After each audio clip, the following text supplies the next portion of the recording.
મિત્રો જો તમે માની દવા ઈચ્છો છો તો ચેનલને સબસ્ક્રાઇબ કરી દો. મારું નામ પૂજા છે મારી અને મેં 25 વર્ષ છે મિત્રો. સૌપ્રથમ અમારી ચેનલને સબસ્ક્રાઇબ કરી દેજો મારી. એક ખૂબ જે અવનવી ઈચ્છા હતી તેને હું મારી હોબી માનતી હતી. મારી ઈચ્છા એવી હતી કે મારી જિંદગીમાં કોઈ સારા જીવનસાથીની તલાશ હોતી હવે મારી પ્રણવાની નથી ગયા હતી. મારી ઈચ્છા પણ પ્રણવાની હતી મારી. એમની બધી બહેનપણીઓના લગ્ન થયા ગયા હતા અને હું જ્યારે મારી બહેનપણીના તેને જોતી તો મારી પણ બહુ ઈચ્છા થતી લગ્ન કરવાની. પણ હું કરું તો શું કરું ને એક દિવસ મારી એક બહેનપણી અને તેમના પતિ મારી ઘરે બેસવા આવ્યા હતા. ત્યારે મારા ઘરે બીજું કોઈ ન હસતું ઇન જમ્મે તને આ લોકો સોફા પર બેસીને વાતો કરતા હતા. એટલે વાતો કરતાં અમે લોકોએ દારૂની મહેફિલ જમાવી હતી અને ખૂબ જ એન્જોય કરતા નતા. આમ જ અમે લોકોએ હવે બે ચીસા ખાલી કરી દીધી હતી અને મારી મિત્રને હાને વધારેથી ગયા હતી. આટલે તેનું માથું ધીમે ધીમે ફરવા લાગ્યા હતું. હવે રાત પણ બહુ થઈ ગઈ હતી. રાત્રિના 12 વાગી ગયા તા. આટલામાં મારી મિત્ર નેહાને તો ઊંઘ આવી ગયા હતી. હવે હું ને મારી મિત્રના પતિ મિતેશ બંને એકલા બેઠા હતા. હવે મિતેશ પણ મારી સામું ઘોરીને જોતા હતા અને જ્યારે હું તેમની સામે જોતી તો એ નજર ફેરવી લેતા હતા. અમને પણ હવે ખૂબ ઈચ્છા થવા લાગી.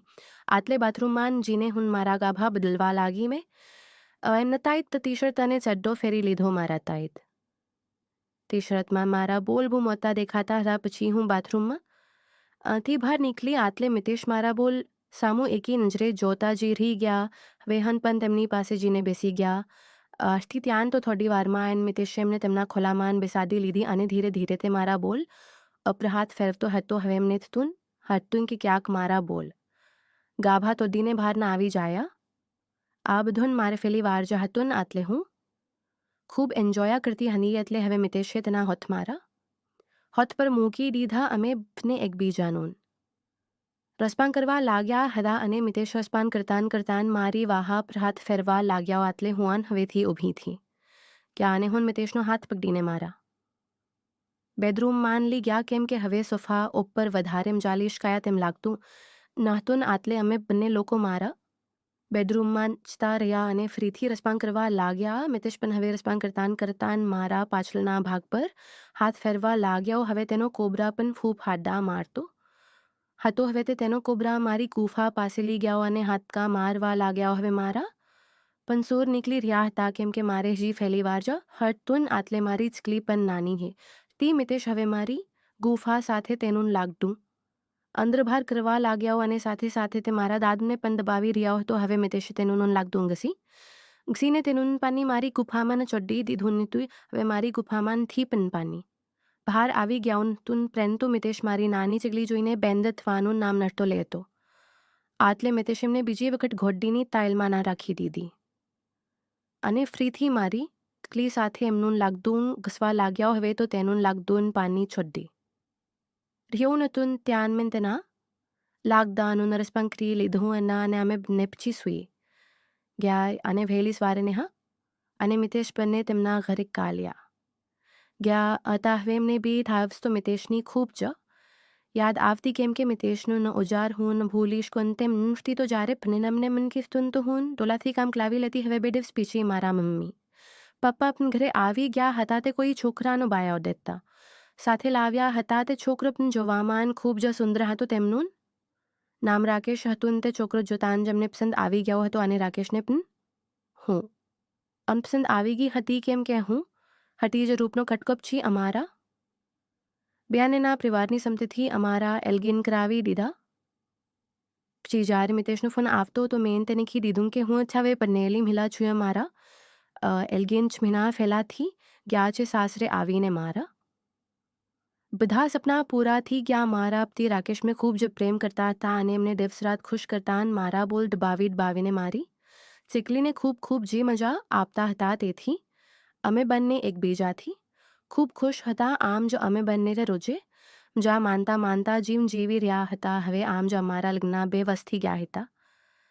આટલે હું અને રાકેશ છેલ્લા 2 મહિનાથી ફેમિલી પ્લાનિંગ વિશે વિચારી રહ્યા હતા અને આજે રાકેશ ફૂલ મોજમાન હતા અને મારી પણ ઈચ્છા હતી કે હવે અમારે કવરનો ઉપયોગ ન કરવો જોઈએ. આજની રાત અમારા બંને માત્યાંદન અદમ્યાપસાર થવાની હતી. આજે રાકેશ તેના પોજારને કવર વેગા જ મારી સિકલીમાન ઝાટકા મારવા લાગ્યા. તેમના 8 ઇંચના વાહડાથી મારા સુર નીકળી રહ્યા સા. આમ જ રાકેશ હવે રોજે કવર વગર જે ઝાટકા મારતો અને તેનું નામૃત મારી સિકલીને પાઈ દેતો. મારા મને એટલું કર્યાઉન કે હું આ નેક મહિનામાં એન્જક ગા આ ભન્ની થી ગી પ્રાંતો થયાઓને એવું કે 1 મહિના પીછી મારું બાલ ગીરી ગયાઉન મારી દેરાની અને જથ્થાની સાથે પણ આવન જા થયાઓન તુનાને આવન થયાયુક ત્યાં હારે તે પાસેના ગામના બાબા પાસે ગયા હતા. મારા સાસરીએ બધા બાબા પાસે જેતાના અને બુરી આત્માને ભગાવતા અતા હું આવા બાબા લોકોને સારાન હોતી માનતી કારણ કે મેં સાંભળી આવું હતું કે બાબા ભૂત પ્રેત ભગાવાન હા નામ પર સિદ્ધિયા ઉપર એમનો ઓજાર ફેરવી દેતા હોયા છે. આ બધું મેં 8 સમાચાર પત્રાને ટીવીમાં જોયા હતું. પરંતુ મારે બાલ્કની તકલીફ હોવાથી વિવેન પડે તેમ હતું કેમ કે મારી દરાની જથ્થાનીને આવી જઈ કે પ્રોબ્લેમ હતી તો બાબાએ તેનો ઈલાજ કરી નાખ્યા તો અમને થયાઓના હું પણ ત્યાં ખંજ્યો ફાંચે જી આવું કેમ કે બાલ્કની ખુશી કોને ના હોયા એપ છી મારી જી સી ના નંજો હંદ અનિતા અમને બાબા પાસે લીગી મેં પીલા રંગની સાડી ફેરીથી મારાપથી મારા સ્પ્રજન ખૂબ જ દબાવ્યા હતા. આથી તે મોટાથી ગયા હતા અને સાડીમાં મસ્ત દેખાય રહ્યા હતા. મેં ખુલ્લા કપડાં ફેર્યા હતા. બધા આ બાબાને પીપલાના જાત વાલા બાબા કહેતા હતા કેમ કે તેને પીપલામાં જાત નીચે કુતિયાબ નાવી હતી. હું અને અનિતા એન્દ્ર ગયા. મેં બાબાને જોઈને ખ્યાઉન બાબાના કરનો માન કોતી કોતી પ્રણામ એવન મારી આનંદ અનિતા બોલી અને તેની બાબાના કન સ્પર્શ કર્યા. પીછી એમને ઈશારો કર્યો તો મેં પેન બિગ સ્પર્શ કરી લીધા. બાબાના બિગ સ્પર્શ કરતા મારા સ્પર્જન બહાર દેખાતા હતા અને બાબાનું સામાન હલવા લાગ્યા. તો બાબા શ્રીરે મજબૂત અને 60 વર્ષની ઉંમર હતી. તેને નારંગી કુર્તો અને સફેદ ધોતી ફેરી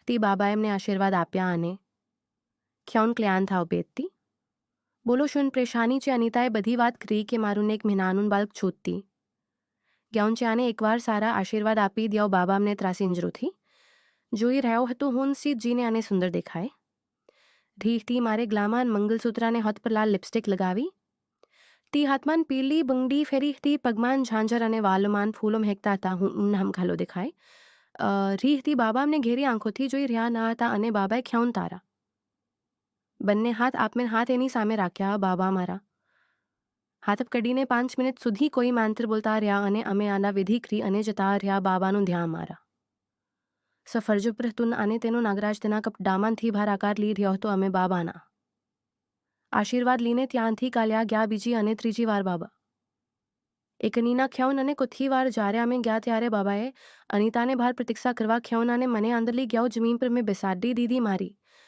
આંખો બંધ કરવા ખ્યાઉન અને મંત્ર જપવા લાગ્યો અને મારા સ્પજને જ જોઈ રહ્યો હતો. બાબાની નિયત મને ઠીક નહોતી લાગતી. મને ડર લાગવા લાગ્યો. પછી બાબાએ મારો હાથ પકડી લીધો અને શિલાવવા લાગ્યા. મેન ખ્યાઉન બાબા આશુન કરી રહ્યા છો. બાબા બોલ્યા શાંત રહો બેતી તારી અંદર જે કાલી આત્મા છે એને ભગાવી રહ્યા છું. છી બાબાએ એમને પ્રસાદ આપ્યા. મેં પ્રસાદ ખાધો અને પ્રસાદ ખાતા જ હું બેહોશ થવા લાગી. એમને નીંદર આવવા લાગી.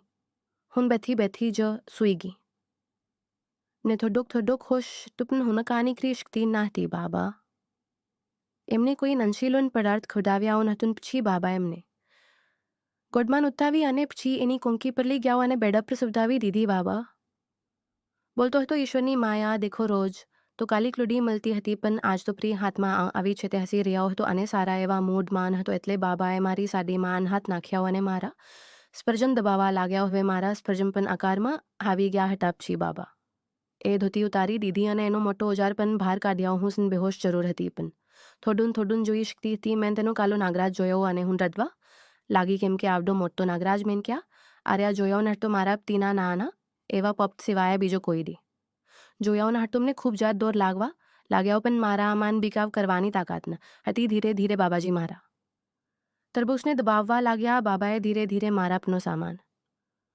ઉતારી દીધો અને એમને જોઈને ખી રહ્યો હતો. આજે શિકારીને શિકાર મળી ગયો. આજે મારી ગુફાનો તે શિકાર કરવા જી રહ્યો હતો. બાબા મારા તરબૂચ પર ગોલ હાથ ફેરવતા હતા. અમને મહેસૂસ થઈ રહ્યો હતો કે કોઈ આજે મારાથી છેડછાડ કરી રહ્યા છે. પછી બાબાએ બેટિંગ કરવાની પ્રેક્ટિસ કરી. હું નશામાં નથી એટલે નીકળી ના શકી. પછી બાબા એમનો મોટો અને જાડો થાંભલો ઊભો કર્યો. બાબા મારી ગુફાનો રસ લેતો હા તો આને પૂરી રીતે બેટિંગ કરવા તૈયાર. તો બાબાએ 10 મિનિટ સુધી મારી. ચીડિયા ચીગડી અને પછી એનો મોટો નાગ મારી ગુફા ઉપર ફેરવા લાગ્યાઓ અને અંદર ઘુસાડવા તૈયાર થઈ ગયા બાબા.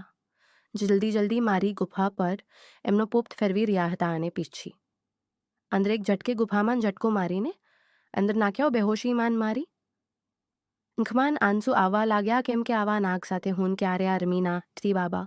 એ આંખો નાગ મારી ગુફામાં ઘુસાવ્યા હતો અને મારી ગુફાની મકટી કરી નાખી ને ખબર પડી રહી કે કોઈ મારા દરવાજામાં માન પોપટ પેસાડી રહ્યો છે પણ હું લાચારથી મારું થોડું માખણ બહાર આવી રહ્યો ન હતું અને બાબાના પોપટ ઉપર પડતું ન હતું. આથી બાબાનું પોપટ ચીકણું થઈ રહ્યો હતો. આથી તેને વધારે મજા આવતી હતી. હવે બાબા એમને ગલેથી લગાવી લીધી હતી અને મારા સ્પર્શન દબાવતા મારી ગુફામાં જોરથી ઝટકા મારતો હતો. મારી કડવા વારંવાર ઊંચી થઈ રહી હતી. હું મારા પગ હલાવતી હતી કેમ કે એમને ભૂ દુખતો.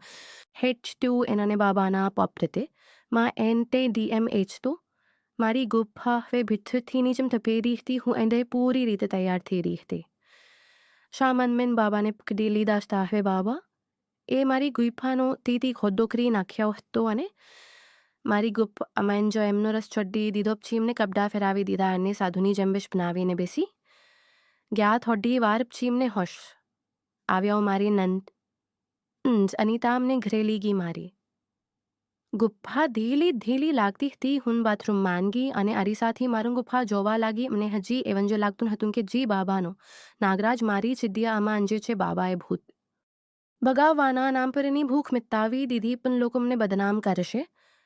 આ બીકથી આ વાત મેં કોઈને ના છીપ છી. હું બાબા પાસે ના ગઈ.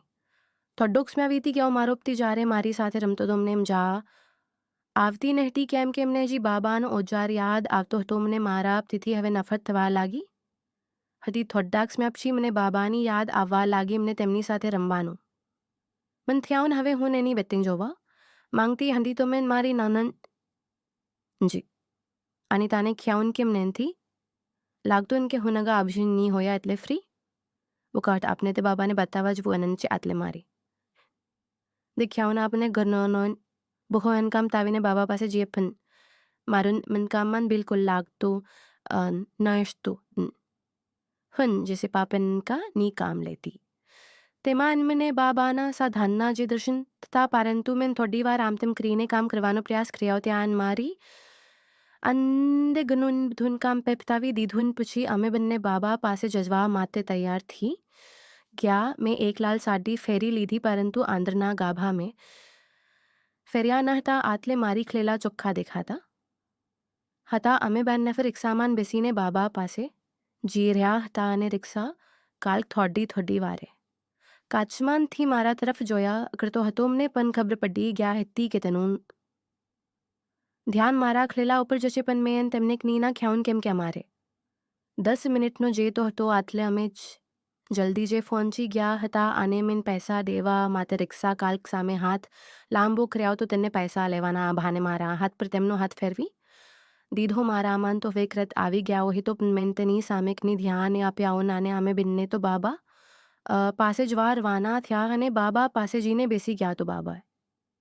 ખ્યાઉન આવો બેઠતા તો હું તેને કે લાગવા તેમની પાસે કાલી ગઈ અને જેવી હજી હું એને કે લાગવા બાકી વળી તો તેને મારા દાદન જોઈ લીધા હતા અને પછી તેમને અંદરની રૂમમાં લઈ ગયા અને અંદર લઈ જઈને પૂછ્યું કે હવે કેવું લાગે છે તમને ફેલા કરતા. તો મેં કીધું કે બાબા હવે મેં જેમને ઓલાદનું સુખ અપાવીશ કો તેમ સૌ આટલું ખેતા જે તે હવે મારી સામું ઘોરીને જોવા લાગ્યા. તેમની આંખોમાં હવે મારા માતની ભૂખ સાફ દેખાતી હતી અને એમને જોતા જો તેમનો તાંબલો ઉપર નીચે થવા લાગ્યો હતો. હવે તે બાબા ધીમે મારી જીક આવવા લાગ્યા. જીક આવીને ફેલા તો તેમને મારા બંને સંતરાને પકડી લીધા અને દબાવવા લાગ્યા. મારા ત્રિભુજની કારે બાજુ હાથ ફેરવતા તો અમને પણ મજા આવવા લાગી. પછી તેમને મારા તદમને દબાવીને નીકોવી નાખ્યા હતા અને મારો બધો રસ નીકળી ગયો હતો. પછી બાબાએ એમને બેડ પર સુવડાવી દીધી અને મારા બંને સ્તંભ ફોલ્લા કરીને તેમનો થાંભલો મારી ક્લીફ હતો ફેરવા લાગ્યા. હવે મારી ક્લીફ પણ કલબલાત કરવા લાગી. આનથી ત્યાં તો બાબાએ મારા બાને સ્તંભ ઉપર કરીને એવો ઝાટકો માર્યો કે મારી આ નીકળી ગઈ. બાબા પણ વે ઝાટકા ઉપર ઝાટકા મારવા લાગ્યા હતા. આજે તો મને એમ જતું કે આજે પાકું હવે તો રીજ જ છે. ત્યાં તો તેમનું અમૃત મારી ગુફામાં બદલવી દીધી હવે બાબાએ મારી પોઝિશન બદલવા ખ્યાઉન હવે હું દુગીની સ્ટાઇલમાં આવી ગયા હતી અને પછી જે થયાઉન તો મિત્રો આગળની બેટિંગ જોવા માટે ચેનલને સબસ્ક્રાઇબ કરજો, બેલ આઇકોન દબાવી દેજો જેથી આવનારા તમામ વિડીયો જોઈશ કો ધન્યવાદ મિત્રો.